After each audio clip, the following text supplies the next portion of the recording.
Hey guys, let's get more news about Steelers, but first, don't forget to subscribe and leave your like. 5 for Friday, focus turns to defensive line.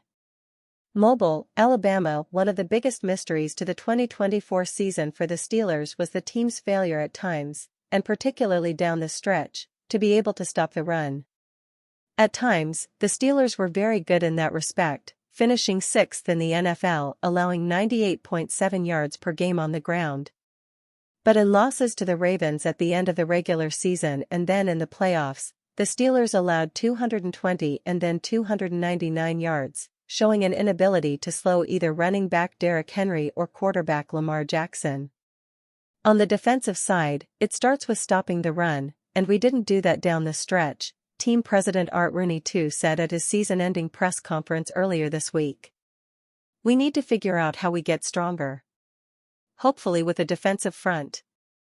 Part of the conundrum lies with All-Pro defensive tackle, Cam Heyward.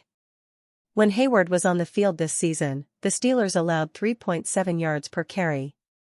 When he was not, they allowed 5.1 yards per rushing attempt.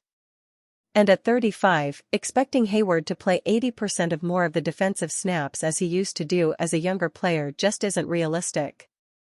Heyward still played 70% of the defensive snaps this season, but that number isn't likely to go up in future years. So it makes sense that head coach Mike Tomlin took a particular interest in watching the defensive linemen work out here at the Senior Bowl practices this week. The Steelers have added some young defensive linemen to the mix in recent years, including using second and third round picks on Keanu Benton and DeMarvin Leal in 2023 and 2022, respectively. Much like they did with the offensive line over the previous two drafts, when they selected 5 offensive linemen, several of them with premium picks, it might be time to do the same with the defensive front. While Heyward showed in 2024 he can still play at an All-Pro level, the Steelers need reinforcements there. There can't be a nearly 1.5 yard difference in what opposing teams gain on the ground determined by when Heyward is in the game and when he is not. That's too much of a disparity to ignore. The Philadelphia Eagles finished the 2023 season by losing 5 of their final 6 games after a 10-1 start and were then dispatched in the first round of the playoffs, 32-9, by the Tampa Bay Buccaneers in a game that wasn't as close as the final score. They staggered down the stretch after a strong start. The Eagles did not, however, make wholesale changes or blow up the team and start over. They continued adding to their roster, signing running back Saquon Barkley and linebacker Zach Bond in free agency and addressing an obvious need at cornerback by selecting Quinyon Mitchell and Cooper DeJean in the first 2 rounds of the NFL draft. Their weaknesses in those areas became a strength. Quarterback Jalen Hurts is a good player, but he's not considered one of the top players at the position in the league, certainly not in the class of Kansas City's Patrick Mahomes, Buffalo's Josh Allen or Baltimore's Jackson. But the Eagles have a talented roster. Picking where they are in this year's NFL draft and considering the players likely available in free agency, the Steelers aren't going to suddenly find themselves among the teams that have a true star at quarterback anytime soon. They can, however, continue to build on what was a better roster in 2024 than the one they put on the field in 2023. I think we just have to keep building a strong roster, Rooney said. We need to do what we need to do to take the next step. We still have strengths that we can build on to get there. And the quarterback position is a key piece of the puzzle that needs to be addressed. That's priority number 1. It's obviously the top priority this offseason, as all 3 of the quarterbacks employed by the Steelers in 2024, Russell Wilson, Justin Fields, and Kyle Allen, are all slated to become unrestricted free agents this offseason. But continuing to build the roster is critical. The last thing the team would want is to bring in a talented young quarterback, or even a talented older quarterback, onto a roster devoid of talent. That was what happened with the Steelers in 2004. Rookie Ben Roethlisberger was good that season. But he joined a roster that included a very solid offensive line and a defense that had stars across the board. A team that had gone 6-10 in 2003 jumped to 15-1 the next season. The idea that the Steelers need more coaches on their staff to compete, and that's one reason they haven't won a playoff game in recent seasons, is an interesting opinion. The Tennessee Titans had 31 coaches, including head coach Brian Callahan this season. They're picking first overall. The Cleveland Browns also have 31 coaches, including head coach Kevin Stefanski, listed on their coaching depth chart. They're picking second in the NFL draft. In any given season, one of the teams that consistently over the years that had fewer coaches on staff than the Steelers was Bill Belichick's staff in New England. For example, in 2017, the Patriots went to the Super Bowl with 20 coaches, including Belichick on staff. NFL rosters are limited to 53 players, not including the practice squad. Does anyone really think having one coach for every 2 players on the roster makes that big of a difference between winning and losing a game? The Steelers currently have 27 people on staff who either directly serve as position coaches or help in some form or fashion with the on-field product as coaches. Our coaching staff has grown and it's the size of staffs around the league, Rooney said.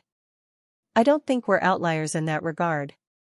On the analytics side, we have invested on that side and got more people in that department than we ever had, but we look at opportunities and technology changes. We'll have the opportunity to give ourselves better resources on that front. Certainly look at it. Simply adding coaches just to increase the size of the staff doesn't necessarily make sense. And while there have been times in the past when the Steelers probably made a mistake by having one guy do too much, offensive coordinator Randy Fichtner also serving as the quarterback's coach, for example, that's not the case now. Perhaps Belichick said it best earlier this week on the Let's Go podcast when talking about what makes a team successful. Pro Bowlers who would be dream upgrades to bolster Steelers' roster. It is uncommon for Pro Bowlers to find themselves in free agency or available on the trade market. Most of those players are long-term avenues for their current team. Those Pro Bowl caliber talents that become available will find lucrative markets. None of them would come cheap, but it is always a fun exercise to dream exponentially and imagine the impossible. As Pro Bowl festivities start up, many fans will ignore the event. It's been boring since they removed the helmets and shoulder pads. No one is hitting hard and forcing someone into an injury. Flag football is 10 times less exciting than what the Pro Bowl used to implement. Because of this, players continuously drop out of the end-of-season event. Pittsburgh shouldn't count on these additions, but there are some players in the Pro Bowl the Steelers could use. Brian Thomas Jr., WR, Jacksonville Jaguars. Looking back at the 2024 NFL Draft, the Steelers should have taken Brian Thomas Jr. with their top pick. Troy Fautanu could become a top tackle in the NFL, but Thomas was a promising rookie. He would have helped save Pittsburgh from headaches caused by their lack of receiver depth. Fautanu was out for most of the season while Thomas caught on fire. Pittsburgh showed pre-draft interest in Thomas in the draft last year. They neglected the receiver position and put all their eggs into one basket by running their offense through George Pickens. Thomas had a Pro Bowl campaign, and the Steelers wish they could turn back the clock and take the young receiver if they had another chance at a do-over. Dion Dawkins, OT, Buffalo Bills. You could look at any offensive tackle in the upcoming Pro Bowl as a dream addition for the Steelers. Pittsburgh's offensive line is young and has too many unanswered questions. Broderick Jones and Fautanu will be the starters, but neither have proven reliable players yet. It is time they show they can sink or float, but their inexperience is concerning. Dion Dawkins makes the list here. He's a solid veteran tackle.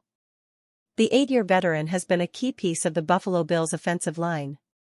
He would provide tremendous leadership and experience to a group that lacks both. Dawkins might not be a fix-all in this case, but he would make the Steelers feel better in the trenches. Pittsburgh Steelers lose speedy wide receiver. Pittsburgh Steelers wide receiver Scotty Miller had his contract expire. Miller is now a free agent after it expired and can sign with any team. The Steelers released Miller late in the season and re-signed him to the practice squad. He was elevated for the team's game against the Baltimore Ravens, however, he did not play. Miller signed with the team in May and made the 53-man roster. He has been on the team for the entire year, stepping up in the wake of injuries at different points this year. He has just 5 receptions for 69 yards in 13 games. Miller also serves as the backup punt returner to Calvin Austin III. The Steelers will unlikely sign him, but he had experience in Arthur Smith's scheme, which helped him make the team with a strong training camp. And are you a fan? What do you think of Scotty Miller's exit? Leave your opinion in the comments.